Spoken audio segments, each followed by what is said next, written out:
boa noite. Boa noite. A ciência contra o vírus. A Fiocruz assina o contrato para produzir no Brasil matéria-prima para vacinas. A Organização Mundial da Saúde aprova o uso emergencial da Coronavac. Secretários estaduais de saúde afirmam que a Copa América no Brasil é inoportuna e desaconselhável por causa da pandemia. Mas o presidente Jair Bolsonaro anuncia: todos os meus ministros são favoráveis à Copa América no Brasil, com os mesmos protocolos das eliminatórias e da Libertadores, caso encerrado.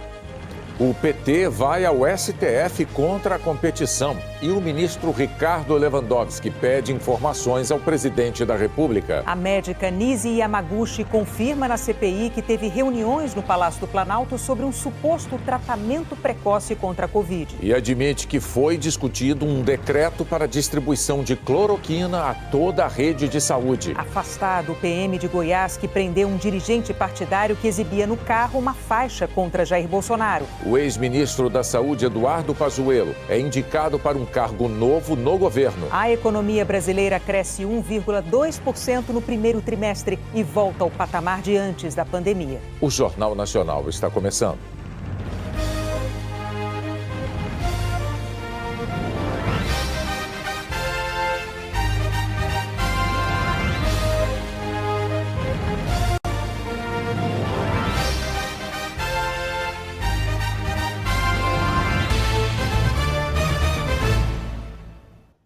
O presidente Jair Bolsonaro anunciou hoje que a posição do governo é de realizar a Copa América de Futebol no Brasil a partir do próximo dia 13.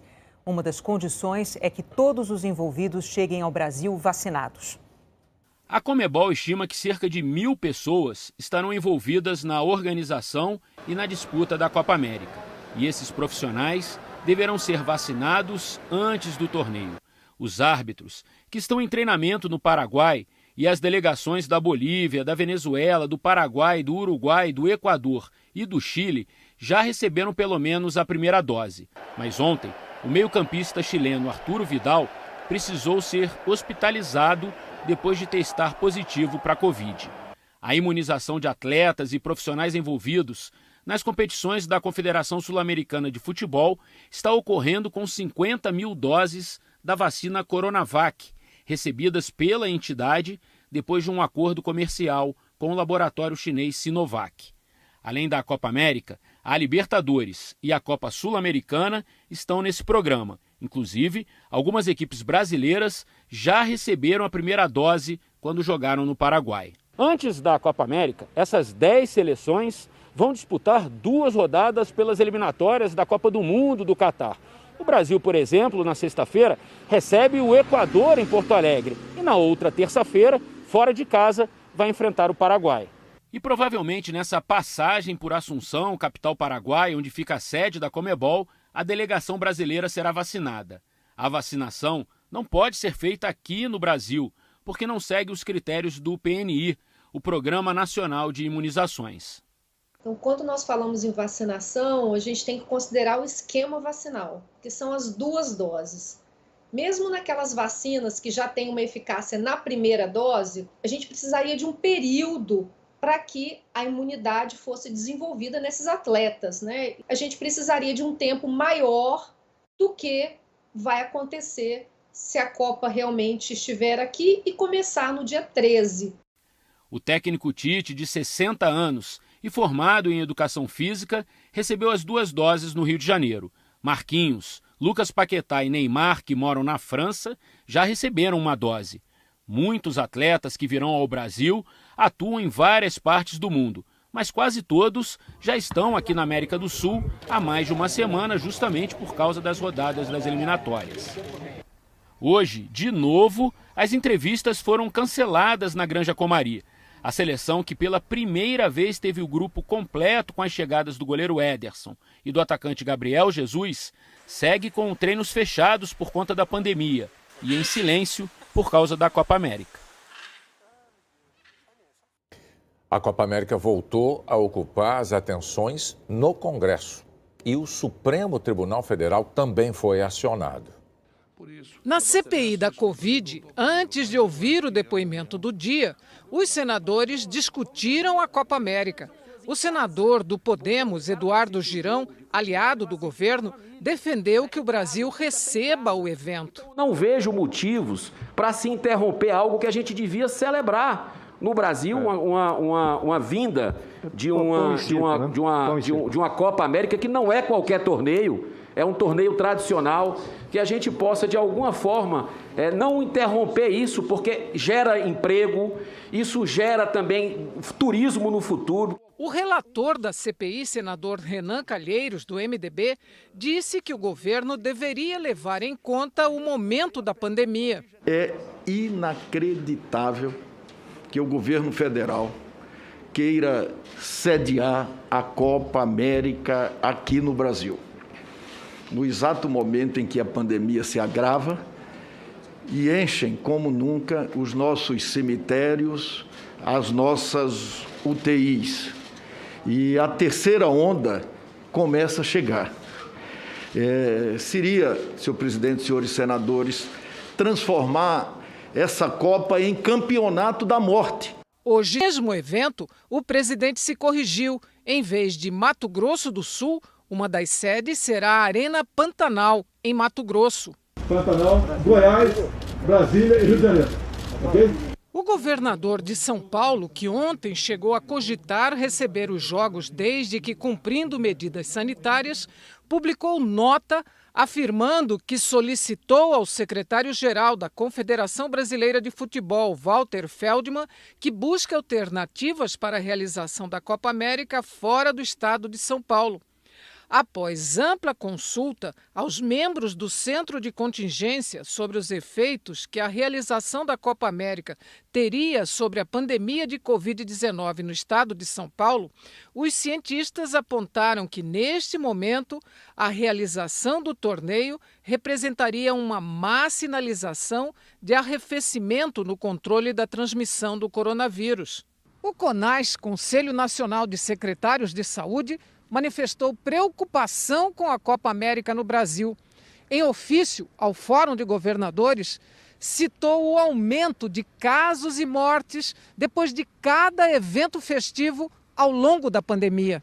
E afirmou que os grandes eventos revelam-se extremamente importantes para a disseminação do vírus e determinam a necessidade de medidas extremas dos gestores para tentar conter a doença em seus territórios. Entende absolutamente inoportuna e desaconselhável a realização de quaisquer campeonatos esportivos capazes de propiciar vários pontos de aglomeração, mesmo que os estádios não recebam torcida, sob pena de termos um agravamento ainda maior da situação. Duas ações do PSDB e PT pedem a suspensão de todas as negociações relacionadas à Copa América no Brasil. O ministro Ricardo Lewandowski, relator da ação do PT, já pediu informações à presidência da República. No despacho, Lewandowski disse: considerando a importância da matéria e a emergência de saúde pública decorrente do surto do coronavírus, bem como a urgência que o caso requer, solicitem-se prévias informações ao presidente da República no prazo legal, que é de 5 dias. A pandemia avança no Brasil. Vamos aos dados reunidos pelo Consórcio de Veículos da Imprensa. Boa noite, Alain. Boa noite, Renata Bonner. Boa noite a todos. Nas últimas 24 horas, o país registrou 2.346 mortes por Covid. Já são 465.312 vítimas desde o começo da pandemia. De ontem para hoje, 77.898 novos casos foram confirmados, subindo aí o total para 16.625.572. Depois do pico da pandemia, muitos países tiveram uma queda significativa nas médias de casos e de mortes. Mas no Brasil, essa queda tem sido lenta. A média de casos registra redução de 5% em 2 semanas. Dentro da estabilidade, a gente percebe aqui, olha, esse platô pelo gráfico, pela linha. São, em média, 61.370 novos casos por dia. A média de mortes também tem redução de 4% dentro da estabilidade. O país tem média agora de 1.870 mortes por dia. Em relação ao dia anterior, esse número está subindo há 5 dias, é o que mostra essa pontinha aqui da curva. No mapa agora, o panorama nos estados. Tocantins aparece em cinza porque não divulgou os dados até às 8 da noite. 5 estados aparecem com alta na média de mortes em vermelho. Em estabilidade, em amarelo, são 13 estados e o Distrito Federal. E em azul, com queda na média de mortes, temos 7 estados. Agora vamos ver os números da vacinação. Nas últimas 24 horas, 526.915 pessoas receberam a primeira dose e 185.024 a segunda. Somando, temos 711.939 doses aplicadas em 24 horas. O total de vacinados com a primeira dose no Brasil chegou, assim, a 46.224.872, ou 21,83% da população. O objetivo da campanha, a gente sabe, é vacinar os brasileiros com 2 doses. O total da segunda dose é de 22.374.235, ou 10,57% da população. O Brasil precisa acelerar a vacinação, mas os números de maio mostram que o ritmo desacelerou no mês passado. Somando primeira e segunda doses, foram aplicadas 20.539.015 em maio, uma queda de 16% em relação a abril, quando o total chegou a 24.632.406. E olha que maio tem um dia a mais do que abril. Hoje, 23 estados e o Distrito Federal atualizaram dados da vacinação. Em verde escuro, os que mais aplicaram a segunda dose em relação à população. E os 5 primeiros são, pela ordem, Rio Grande do Sul, Mato Grosso do Sul, São Paulo, em quarto, Minas Gerais e em quinto, Ceará. Outras informações em g1.com.br/coronavírus. Renata Bonner. Muito obrigado, Alain. A Organização Mundial da Saúde aprovou hoje o uso emergencial da Coronavac. Além do Brasil, dezenas de países já usam a vacina do laboratório chinês Sinovac. Mas o carimbo da OMS é importante por várias razões. Primeiro porque serve de base para países sem agências reguladoras fortes aprovarem o uso do imunizante. O sinal verde também abre caminho para que a Coronavac seja usada pelo COVAX, o consórcio global que distribui vacinas para países pobres. Agora já são 6 imunizantes aprovados pela OMS para uso emergencial. O da Pfizer-BioNTech, o da Oxford-AstraZeneca, o da Johnson, o da Moderna, o da Sinopharm e a Coronavac. São vacinas que, segundo a organização, atendem a padrões internacionais de fabricação, segurança e eficácia. No caso da Coronavac, a OMS afirma que as pesquisas mostraram que a vacina evitou o surgimento de sintomas em 51% dos imunizados e preveniu formas graves de Covid e hospitalizações em 100%. Por isso, recomenda a aplicação em pessoas acima de 18 anos, sem limite de idade. A aprovação da Coronavac pela OMS é uma esperança para turistas do mundo todo, inclusive do Brasil. A União Europeia já disse que só deve deixar entrar nos próximos meses, a passeio, quem estiver imunizado com uma das vacinas aprovadas pelo bloco. Ainda não é o caso da Coronavac. Mas os países podem considerar também as vacinas aprovadas pela OMS para abrir as portas para o turismo. Preocupado com o ritmo global de vacinação, o diretor-geral da Organização Mundial da Saúde fez um apelo. Ao lado dos chefes da Organização Mundial do Comércio, do Fundo Monetário Internacional e do Banco Mundial, pediu que os países mais ricos financiem urgentemente um plano de 50 bilhões de dólares para acelerar a produção e a distribuição de vacinas. Com esse valor, eles calculam que dá para acabar com a pandemia no ano que vem. Ou seja, é a vacinação como medida econômica, para proteger também a saúde financeira global. A Fiocruz fechou contrato de transferência de tecnologia para a produção 100% nacional brasileira da vacina da AstraZeneca. Ainda este mês começa a primeira etapa para produzir o ingrediente farmacêutico ativo, o famoso IFA. A expectativa é que as primeiras doses produzidas pela Fiocruz sem dependência de importação de matéria-prima da China sejam entregues em outubro e, a partir daí, serão cerca de 15 milhões de doses todos os meses. Chegou agora à noite a Campinas o primeiro dos 3 lotes da vacina da Pfizer previstos para esta semana. Até quinta-feira, o Brasil deve receber um total de 2.399.000 doses da Pfizer. O Produto Interno Bruto brasileiro no primeiro trimestre, a soma dos valores de todos os bens e serviços produzidos pela nossa economia, foi 1,2% maior do que no trimestre anterior. E com isso, A economia brasileira voltou ao patamar em que estava antes da pandemia.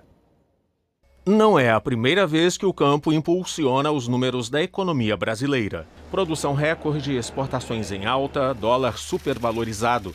A soma que deu à agropecuária um crescimento de quase 6% no primeiro trimestre deste ano em relação aos últimos 3 meses de 2020. Na mesma comparação, outros setores importantes também apresentaram taxas positivas com números mais modestos. Indústria, 0,7% e serviços, 0,4%.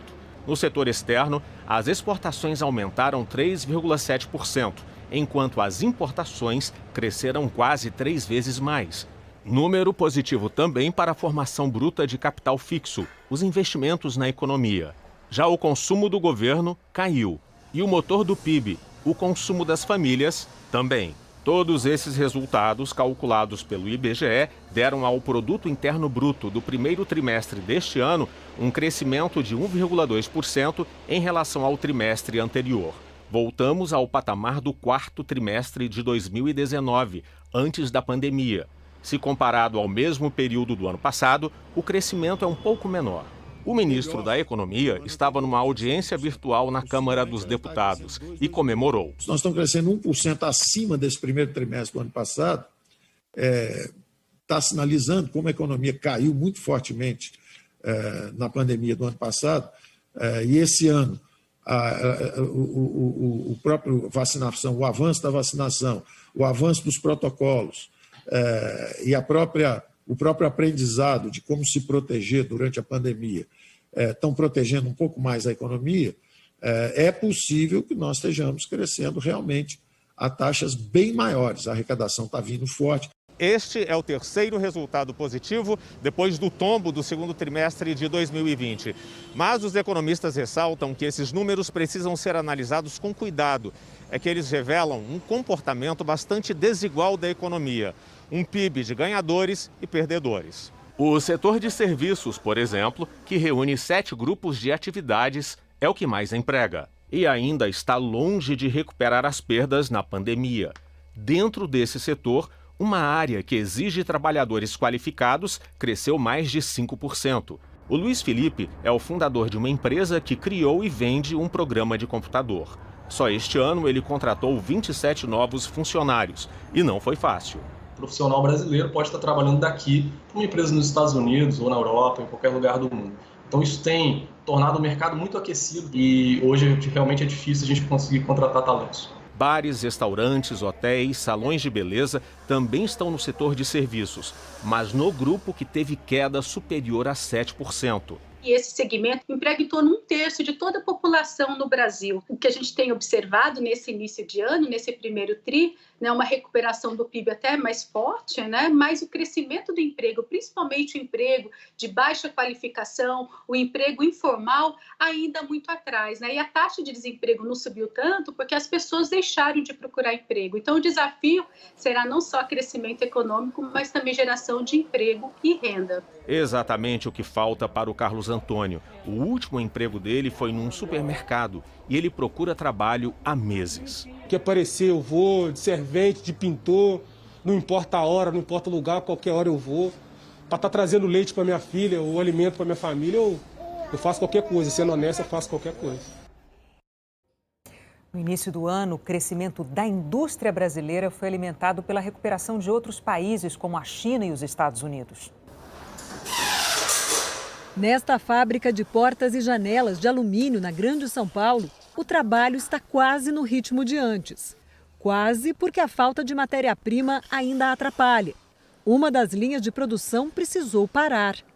Nessa área fica a principal matéria-prima da fábrica, o alumínio. No fim do ano passado, esse foi um dos itens que faltaram para abastecer a indústria, o que fez os estoques caírem. Eles só começaram a ser recompostos em fevereiro, mas não chegaram aos níveis de antes da pandemia. Essa outra parte do depósito, por exemplo, também costumava ficar cheia. É retomada, mas é aos pouquinhos. Teve pedidos nossos que eram entregue com 15 dias inteiros e passaram para 90 dias o prazo de entrega. Então isso causou um atraso na nossa produção. Esse prazo hoje nosso ele diminuiu bem. No primeiro trimestre, a indústria brasileira cresceu 3% na comparação com o mesmo período do ano passado e 0,7% na comparação com o último trimestre de 2020, quando o aumento foi puxado principalmente pela indústria extrativa e pela construção civil. E a indústria de transformação, que faz produtos a partir de matéria-prima, foi a única com desempenho negativo. Este economista, que acompanha a indústria, diz que a recuperação econômica de outros países contribuiu para esse resultado. Aquilo que melhor se saiu, não é esse eixo vinculado a essa atividade primária exportadora, que reflete muito mais avanços na recuperação no restante do mundo do que propriamente da economia brasileira. Há também outros fatores não tão nobres, como um lockdown menos rígido, agora no início de 2021, do que no início de 2020.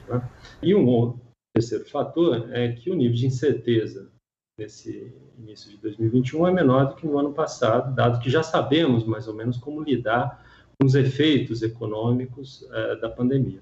Esta economista diz que para o PIB ter uma melhora mais consistente, não dá para separar a velocidade da economia da velocidade da vacinação. Olhando para os próximos trimestres, a atividade econômica depende da questão pandêmica e do avanço no ritmo da vacinação, com o maior número de pessoas vacinadas. Isso realmente dá mais segurança para essas pessoas saírem, trabalharem e consumirem, inclusive. E é a partir disso, dessa maior normalidade, é que a gente deve observar a atividade econômica ganhando mais impulso.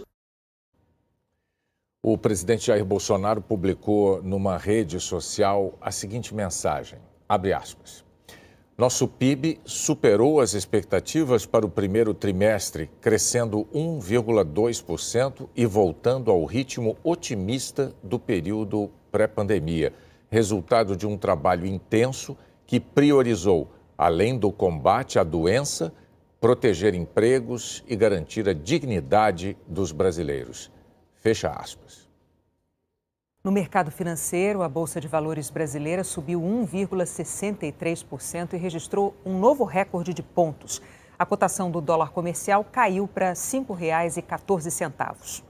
Em maio, a balança comercial brasileira teve um saldo de 9 bilhões e 300 milhões de dólares. Foi o maior superávit para o mês de maio desde o início desses registros em 1989.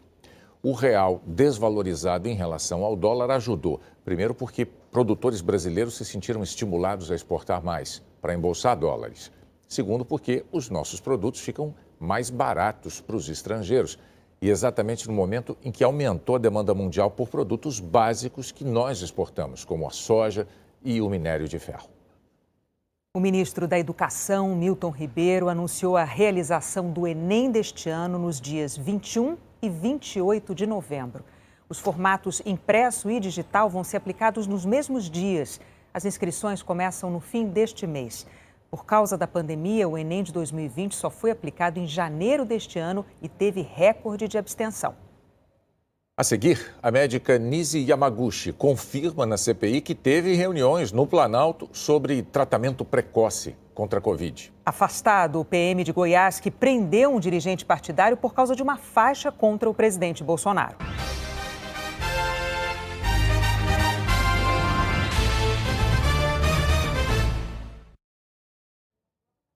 A CPI da Covid ouviu hoje a médica Nise Yamaguchi, conhecida por defender a cloroquina no tratamento da Covid. Entre outros assuntos, a comissão investiga a existência de uma espécie de ministério paralelo de que a doutora Yamaguchi seria integrante. Esse ministério paralelo teria orientado o presidente Bolsonaro para o uso de medicação ineficaz. Nise Yamaguchi repetiu várias vezes a defesa do uso da cloroquina para tratar a Covid, na fala inicial e depois em resposta aos senadores. A médica contou com a ajuda da tropa de choque do governo, que insistiu no assunto. O presidente Jair Bolsonaro é forte defensor da cloroquina. O senador Marcos Rogério, do Democratas, repetiu o discurso. E ela, apesar das evidências científicas em contrário, disse que o tratamento é eficaz. Nise ressaltou que o Brasil tem um alto número de curados, ignorando o fato de haver muitos curados no Brasil, apenas porque o país é o terceiro país com maior número de casos do mundo. Como em qualquer lugar, a maioria dos infectados se cura. Quem tem mais casos acaba também tendo mais curados. O que eu devo dizer com relação a isso é que os tratamentos que são feitos na fase inicial da doença, eles têm a chance de estarem evitando que os pacientes sejam hospitalizados e que sejam colocados em UTI e mesmo que tenham uma evolução bastante grave. Esse número que o senhor deseja de sabermos quantos pacientes estariam curados, né, nós podemos fazer que o Brasil é um dos países que mais tem curados do mundo, assim, é um dos países que tem muitos níveis de curados. Quando a gente fala o mais do mundo ou menos do mundo, sempre chega alguém para dizer que não é bem assim. Então, vamos relativizar e dizer que nós temos muitos pacientes curados. Há uma flagrante estratégia política em torno da criminalização do uso da cloroquina, por ter sido mencionada pelo presidente da República, enquanto há um silêncio absoluto em relação a dezenas de outros medicamentos, todos sem comprovação científica para tratamento da Covid-19. E que milhares de médicos do setor público e também do setor privado fazem uso todos os dias para a mesma finalidade. Eu concordo totalmente que o tratamento ele precisa ser determinado pelo ato médico. Mas todas as vezes que Nise defendeu a cloroquina, senadores da oposição e os independentes rebateram. Eles apresentaram documentos de entidades médicas, da Organização Mundial da Saúde e de especialistas, reforçando que o medicamento é ineficaz para a Covid e ainda traz riscos por causa dos efeitos colaterais. O senador Otto Alencar, do PSD, que é médico, usou informações científicas para desqualificar os argumentos de Nise. Eu estou perguntando, diga do ponto de vista científico o que é um protozoário e o que é um vírus.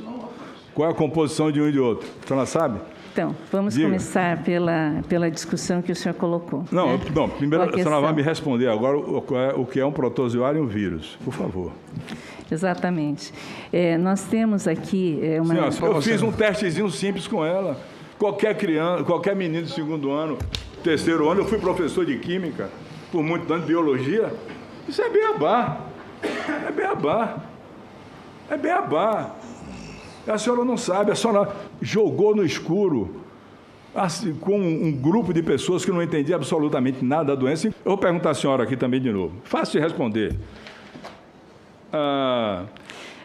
A pessoa tem arritmia. A senhora, para dar hidroxicloroquina, a senhora faz um eletrocardiograma? Faz? Sim. Faz um ecocardiograma? Sim. Como é que o Ministério da Saúde deixou a receita no site para o povo brasileiro todo tomar, doutora? Eu pergunto à senhora, se a pessoa tem arritmia e tem um espaço QT longo, ela pode usar hidroxicloroquina? Doutora, eu estou perguntando. Não. Não pode, não. E como é que dá a receita para o povo todo, para o Brasil todo? A senhora sabe quantas pessoas morreram, doutora? Além da cloroquina, senadores trataram de outros assuntos considerados fundamentais pela comissão para o avanço das investigações sobre a responsabilidade da situação caótica da pandemia no país. O relator Renan Calheiros quis saber sobre o chamado gabinete paralelo. Em depoimento à CPI, o ex-ministro Luiz Henrique Mandetta disse que ela e outras pessoas de fora do Ministério da Saúde aconselhavam o presidente Bolsonaro sobre a pandemia. Ela negou. Eu desconheço um gabinete paralelo e muito menos que eu integre qualquer gabinete paralelo. Eu sou uma colaboradora eventual e que participo junto com os ministros de saúde, que deixei bem claro para o senhor, que eu participo como médica, cientista, chamada para opinar em comissões técnicas, em reuniões governamentais, reuniões específicas com os setores do Ministério da Saúde. Mas Renan Calheiros apresentou uma lista de pessoas que participaram de reuniões no Palácio do Planalto sobre a Covid. E ela admitiu as reuniões. Por exemplo, nós já sabemos da participação do vereador Carlos Bolsonaro, do deputado Osmar Terra, do Luciano Azevedo, do Carlos Uíza, do Arthur Weintraub, no aconselhamento do presidente da República, da senhora também. Além desses e de si própria, Vossa Senhoria poderia nos informar o nome de outras pessoas que participam desse gabinete?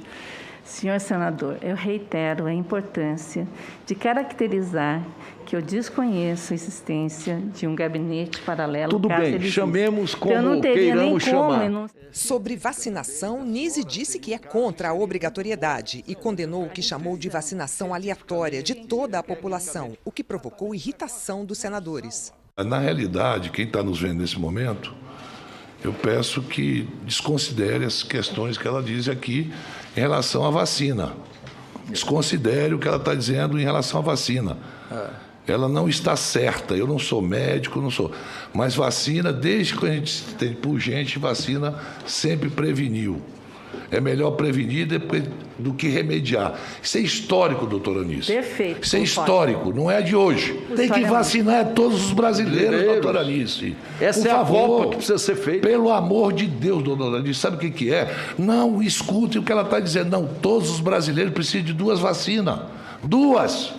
O senador governista Jorginho Melo defendeu Nise. É uma mulher que tem muito conteúdo, é uma médica, que um currículo extenso. Então não tem essa de que ela está faltando com a verdade. Ela veio aqui para contribuir de forma educada, ela fala baixo, pelo estilo dela. E eu gostaria de pedir que cada um de nós deixasse ela ouvir, reforce o pedido, que ela economize muita explicação, responda mais, porque se ela, para cada pergunta, ela tem uma justificativa técnica da ciência científica, mas nós não estamos tratando disso agora. Renan passou então a perguntar sobre uma outra denúncia do ex-ministro Mandetta, de que houve uma reunião no Palácio do Planalto no dia 6 de abril do ano passado para discutir a troca da bula da cloroquina. O diretor da Anvisa, Barra Torres, também confirmou a reunião e disse que Nise Yamaguchi seria uma das responsáveis pelo documento. Hoje, Yamaguchi admitiu a discussão, mas disse que não fez minuta de decreto. Não houve minuta de bula, senhor senador. É isso que eu estou querendo dizer. Não é isso que eu estou perguntando. E eu não participei de nenhuma minuta. A senhora, desculpa, a senhora já disse que não minutou. Não minutei. Então, de quem foi a ideia, já que Vossa Senhoria estava na reunião e foi quem precipitou a tomada de decisão? Mas acontece do gabinete paralelo. Não houve. Esse não era um gabinete paralelo, era um gabinete oficial. Como se a senhora não era oficialmente indicada para participar de nada? Eu fui convidada, existe a posição de convidada científica para a reunião.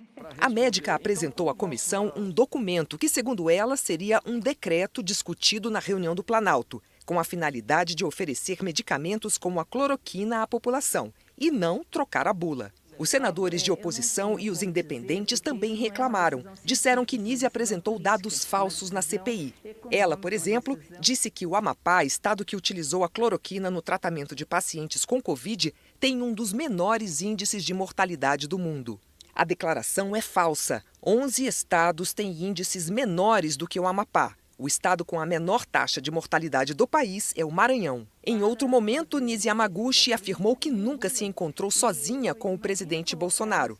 Mas documentos obtidos pela CPI comprovam pelo menos um encontro em maio do ano passado. O senador Randolfo Rodrigues, da Rede, questionou a médica sobre a existência de um conselho científico de saúde, que seria formado por pessoas de fora do Ministério da Saúde. A gente discutiu a formação desse conselho científico independente porque a gente não queria ter vínculos com o Ministério da Saúde ou com qualquer ação. A gente queria oferecer o conhecimento de uma forma organizada, sem que houvesse um vínculo oficial. Pensou-se até em colocar esses dados de uma maneira mais ampla, e o que a gente teve foi um conselho consultivo independente, que, aliás, várias das pessoas acabaram não ficando, porque antes dele começar mesmo, acabou havendo uma perseguição tão grande da mídia que a gente acabou dissolvendo esse grupo para isso. E os voluntários que a senhora fala no segundo São 10 mil médicos no Brasil inteiro, que inclusive foram recebidos aí pelo Dr. Arthur Weintraub, o presidente da República, em Brasília, do qual eu não faço parte da direção. Só um minutinho, doutora Nise. E que o Dr. Carlos Visa, de solicitou. Só por curiosidade, o que o senhor Arthur Weintraub tinha a ver? Qual era a correlação, a participação dele? Não, ele, nesse momento, ele estava ali juntando as informações para que a gente pudesse ter nesse grupo, naquele dia, o tratamento precoce. Eles fizeram um evento. Depois de mais de 6 horas de depoimento, integrantes da CPI concluíram que, apesar de negar, Nise Yamaguchi acabou confirmando a existência do gabinete paralelo, quando admitiu que prestava consultoria de maneira informal ao governo.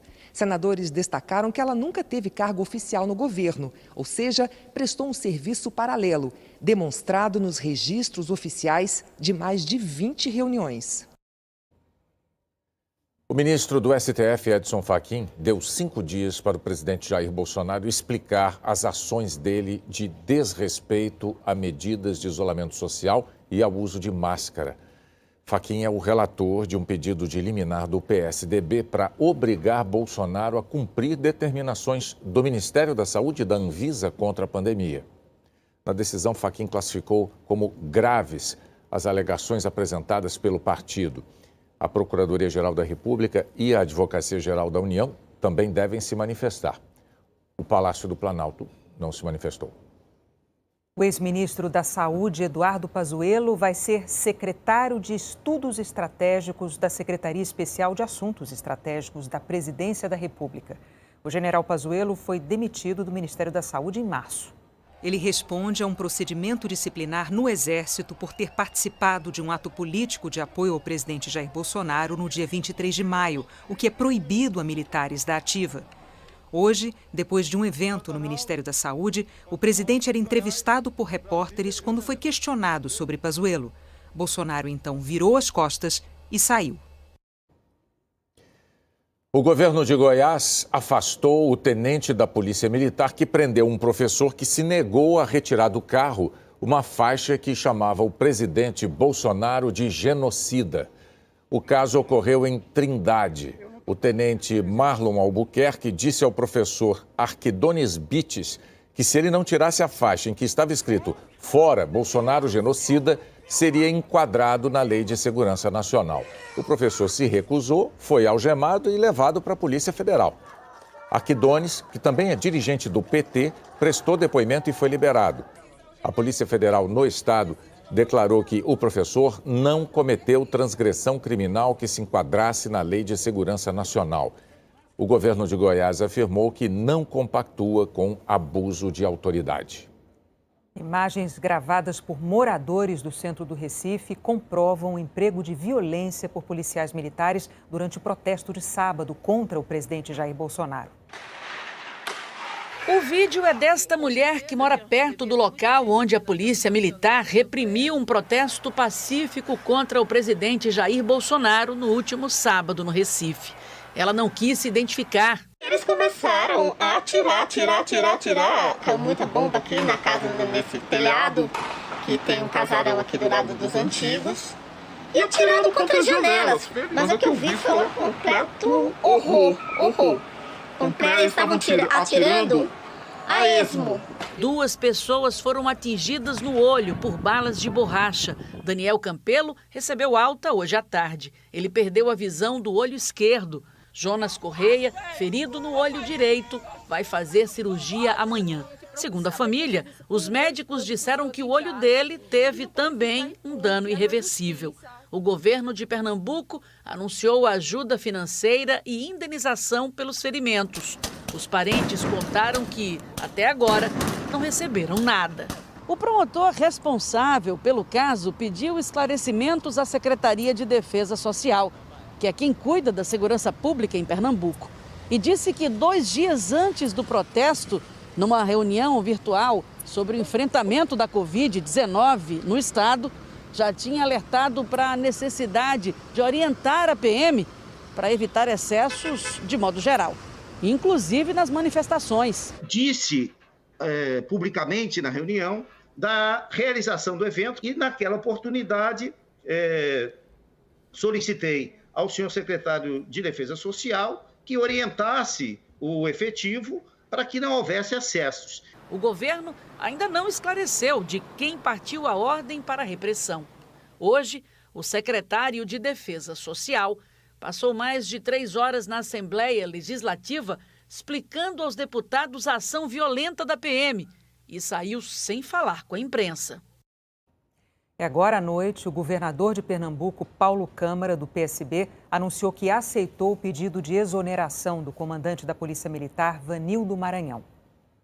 A ministra do STF, Carmen Lúcia, está analisando o pedido da Procuradoria-Geral da República para a abertura de inquérito contra o ministro do Meio Ambiente, Ricardo Salles.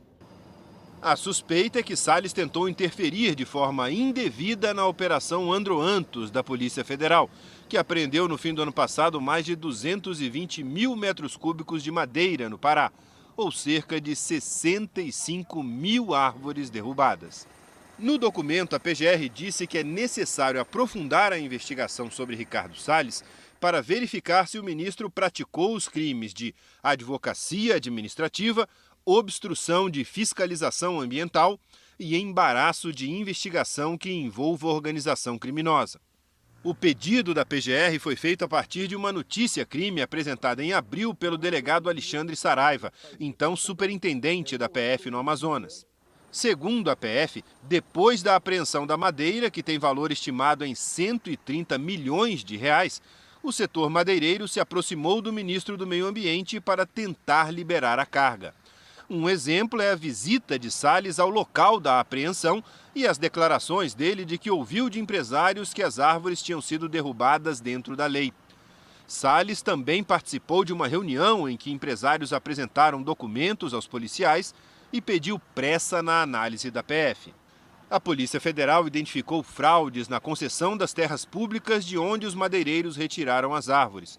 De acordo com a PF, as áreas foram conseguidas por meio de grilagem de terras. No pedido de abertura de inquérito, a PGR diz que Salles foi procurado e confirmou que se reuniu com madeireiros para discutir a operação, mas não rebateu a grave acusação da Polícia Federal de que o ministro do Meio Ambiente, na tentativa de pressionar o andamento das investigações, sem ter qualquer poder de gerência sobre a Polícia Federal, deu um prazo de 1 semana para que os peritos apresentem os laudos em relação à documentação. E também não explicou as repetidas manifestações em defesa da pretensão dos proprietários rurais, antes mesmo de esgotadas as investigações a cargo da Polícia Federal, e nem porque visitou o local da apreensão. Entre os pedidos da PGR estão os depoimentos do ministro Ricardo Salles e dos proprietários da madeira, de fiscais do IBAMA e investigadores da Polícia Federal, além de cópia de toda a investigação realizada até aqui. Procurado, Salles afirmou que será uma boa oportunidade para esclarecer todos os fatos. A Polícia do Rio indiciou novamente o vereador Dr. Jairinho por tortura. Os investigadores afirmam que em 2016, Jairinho agrediu várias vezes o filho de 3 anos de uma mulher com quem ele se relacionou. Jairinho está preso, acusado de ter matado o enteado Henri, de 4 anos. A defesa do vereador nega as acusações.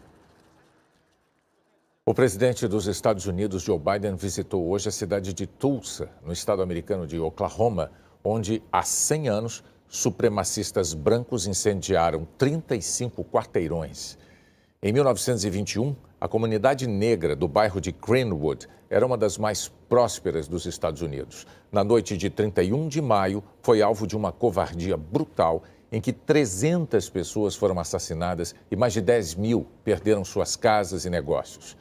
Diante de sobreviventes centenários e de parentes das vítimas, Biden afirmou que o silêncio aprofundava as feridas e anunciou um aumento de 10% para 15% dos gastos federais com empresas de empreendedores negros. O presidente americano também prometeu combater a discriminação contra os negros na hora de comprar uma casa própria. A seguir, a Polícia Federal investiga o ataque a uma base do Instituto Chico Mendes, em Roraima.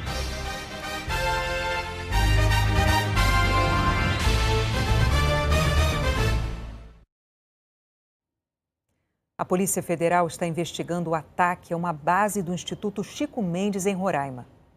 Brigadistas que atuam na base ecológica de Maracá contaram os momentos de medo durante o ataque de garimpeiros à reserva ontem à noite. Tudo encapuzado, tudo armado aqui, fizeram um arrastão aqui, levaram tudo. Nós estamos humilhados, com medo, porque não sabe o que vai acontecer daqui para frente.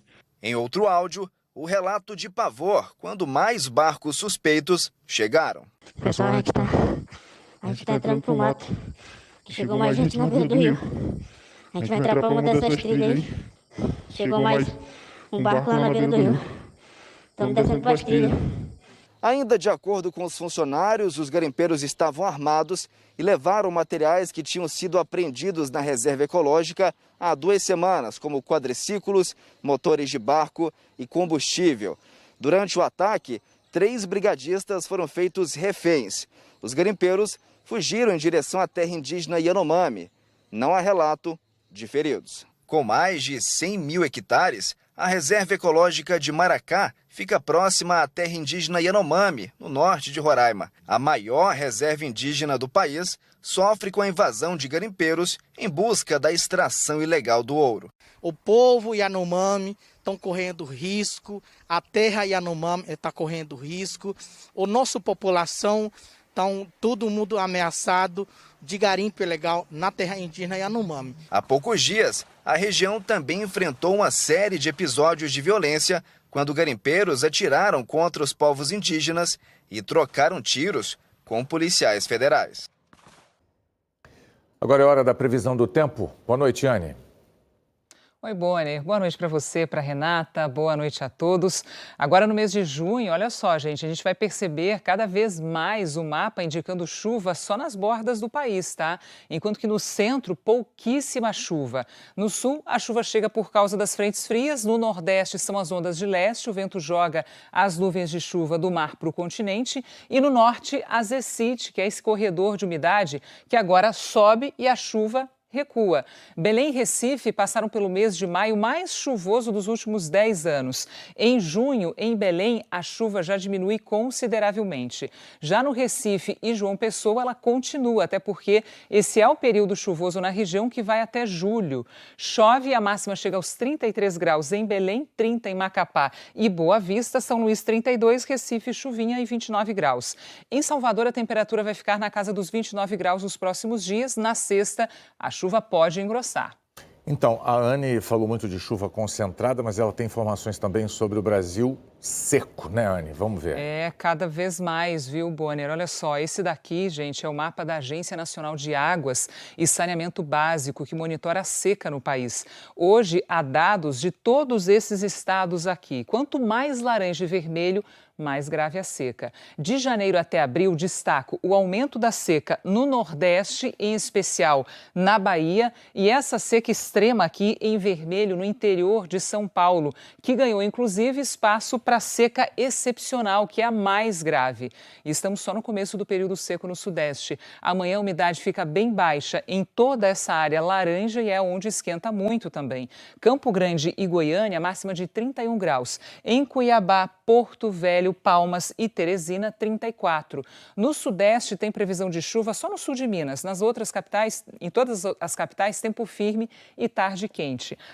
São Paulo, 27 de máxima, Rio de Janeiro, 30, Vitória e Belo Horizonte, 28. Chuva fraca também nessa área do sul do país. E todo o leste do Rio Grande do Sul pode ventar forte. Em Porto Alegre, mínima de 11 graus, calor se comparado com os 4 graus de ontem. Portanto, aproveite essa noite mais quentinha, porque amanhã eu volto com notícias de muito frio e geada para o sul. E hoje o Rio Negro, em Manaus, atingiu a maior cheia da história, 29 metros e 98 centímetros. As medições começaram há 119 anos. Nesse mês ainda, o rio já começa a baixar. Bonner. Obrigada, Anne. Morreu hoje de Covid o jornalista Ribamar Oliveira. O repórter especial e colunista do Valor Econômico tinha 67 anos e passou quase 50 dias internado. Ribamar chefiou a sucursal brasiliense do jornal o Globo e trabalhou também no Jornal do Brasil, no jornal O Estado de São Paulo e nas revistas Veja e Isto É. Ribamar deixa mulher e 3 filhos. A todos que perderam parentes e amigos na pandemia, a nossa solidariedade.